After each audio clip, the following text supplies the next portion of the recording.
साधकों, संक्षेप में अवतार के विषय में कुछ बताना चाहता हूँ। अवतार के विषय में इसलिए कि ताकि आप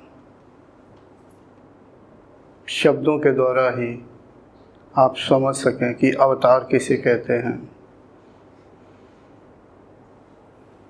आजकल ज़्यादातर देखा जाता है कि शिष्य लोग अपने गुरुजी को किसी न किसी का अवतार बता देते हैं। मेरे गुरुजी अमुक देवता के अवतार हैं, या अगर कोई साधिका है तो किसी देवी की अवतार है। मैं ये बताना चाहिए अवतार होता क्या है, उसकी योग्यता क्या होती है, ताकि आप संक्षेप में समझ सकें, आप भ्रमित न हो। इसलिए मैं बताने की कोशिश कर रहा हूँ संक्षेप में। थोड़ी देर पहले रविंद्र जी ने प्रश्न किया था चित्त की भूमि के विषय में, तब मैंने जीव के विषय में बताया था। फिर उन्हीं शब्दों को संक्षेप में दोहरा दूं। जीव का प्राकट्य होने के बाद जब उसे बताया जाता है इसका भोग करो, ये तब कहा जाता है, यानी आकाशवाणी होती, कोई कहता नहीं, स्वयं ध्वनि उत्पन्न होती है।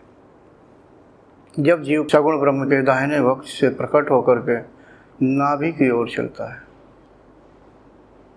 उस समय जीव की वो मानव आकार में होता है, उसका स्वरूप स्पष्ट नहीं होता, तेजो में मानव आकार के रूप में दिखाई देता है।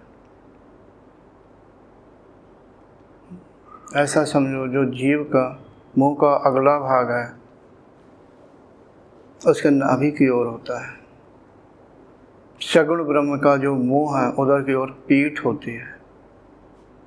समझ सकते हैं कि जीव पतन की ओर जा रहा है, यानी ईश्वर की ओर पीठ करके चल रहा है, यानी दूर जा रहा है। क्योंकि वक्त से जब उत्पन्न होगा नाभि की ओर जाएगा, तो उस समय गौर करें तो पीठ ही होगी। वो अत्यंत विशाल आकार में उसका स्वरूप लेटा हुआ होता है सगुण ब्रह्म का, और उसी के शरीर के ऊपर वो चल रहा होता है। जब नाभि के पास आने वाला होता है तब ध्वनि उत्पन्न होती है, इसका भोग करो। तब तक वो सामने नाभि के क्षेत्र में चौड़ा कुआं जैसा दिखाई देता है। वो नीचे की ओर देखता है, वो अपरा प्रकृति होती है। यही अपरा प्रकृति 14 लोकों वाली, विषमावस्था वाली, जिसमें हम सब आप और सृष्टि का कार्य हो रहा है। कुएं का स्वरूप का अगर वर्णन करूँ, इन सब चीज़ों का वर्णन नहीं किया जा सकता, फिर भी समझाने की दृष्टि से किसी न किसी का उदाहरण या प्रतीक जैसा बताना पड़ेगा ताकि आप समझ सकें।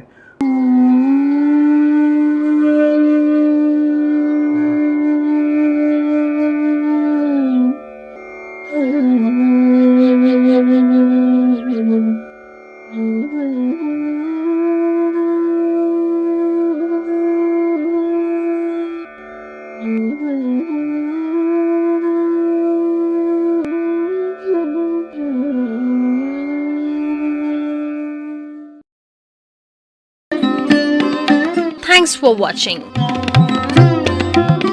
Remember to like, comment and subscribe.